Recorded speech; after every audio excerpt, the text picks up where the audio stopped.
अस्सलामुअलैकुम good morning bro ma'am पाव खरतंग पूरे लाक्सिरे खोल से खजितंग नुआइत्रे मैम और बिबियादे करेगा दी लोग खरता उरी आपने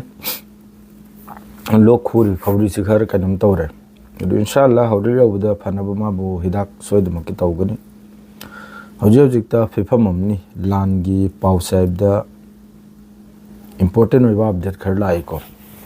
ईरान गिदी हौजी अदुम वाद हुंदो हुंजिन अदुम लेरी अमेरिका गा असिगी मरकचेदा ईरान गी मनुंगदसु मफम कयाम द ब्लास्ट ओय चिदा हौजी बंदर अब्बास हारिबा मखोयगी पोर्ट चिदा गैस लीक ओइरगा ब्लास्ट ओइबा कांदा मियोय अहुम सहित ओइबगी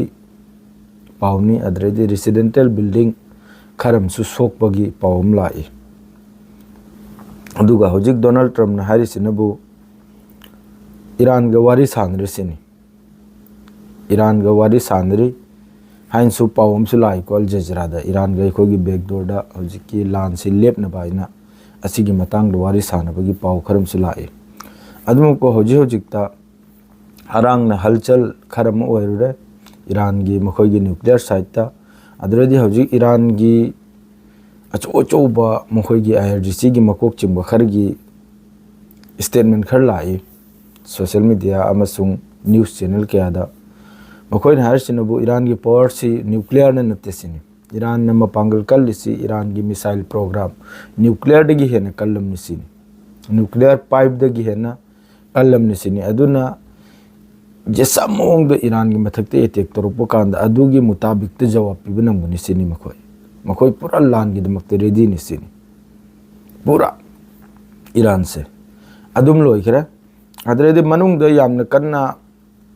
लैरिबा सिवाइसिदा लैरिबा मिडिल ईस्ट मागा थंगनबदा लैरिबा कंट्री मखैसिगी यामना कन्ना मनुंग द अखोइगी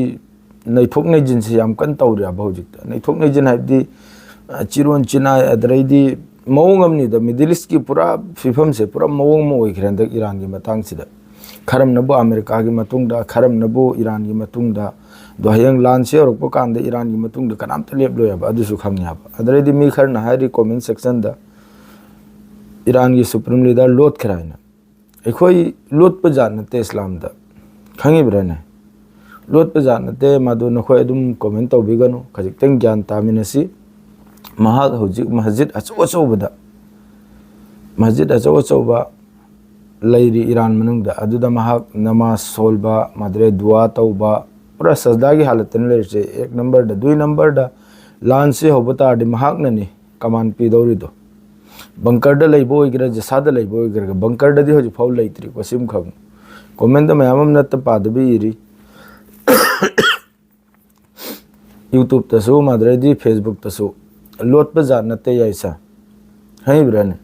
लोट पे जानते अली की खानदान ने अली की जात ने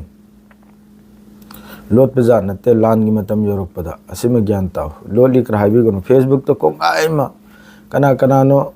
कमेंट तौरिमनी अइना रील मतेक मतेक हौजिकी लानसिगी मतंग द थांगत पदा गजा द कदो कदे तोबो ngami इजराइल न गजा the Kasu तोबो ngam Gaza the फिलिस्तीनी में हम सीखरे चुम्याब अय्या याब अदो इजराइल न लौजल बंगम खरब्रो हमास पु लोइथोपो ngam खरब्रो इजराइल न अमेरिका न यूरोप न ब्रिटेन न निंथी मै खोजु खोलाई पिजल लेगा हमास सुक्त पिकबो मचा दुबु कराइने अलो बिदो उपाय लेते दना अमेरिका चंगलक तना नत्रो सेस्पेयर toll खरिदो Napit Kharna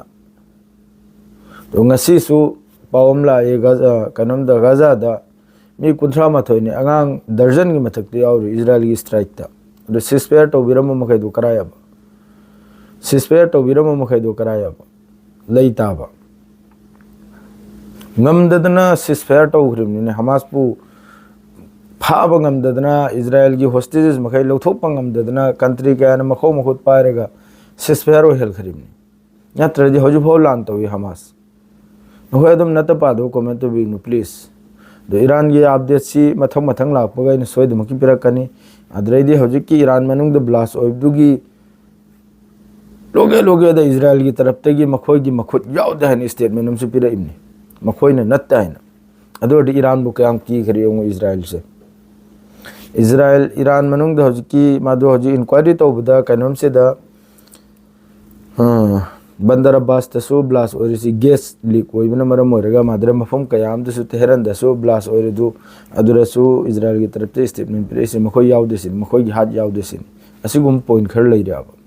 to hojik America gi Donald Trump har sanbam ko wari sanri sini to makha ta ba paula pade ni soidum ki update pirakani si di morning gini duty cha kahen torni bro mayam ngase dagi dua taw nasi assalamu alaikum mathangi update lakpada ena soidum ki pirakani ek number da dui number da mobile से तादना रंग काय खरे display से नहीं same हल गनिमने तो same बदा करी मोंग हारे पुने एम बताय माना थम गे हारी ब्रा ना होय कनम तो हारी ब्रा इंशाल्लाह थमबौदि थमहलो नहीं लो हेल गनी अदुग सोयद मके ना अपडेट पिरकनी शेयर गलो इजरा अस्सलाम वालेकुम।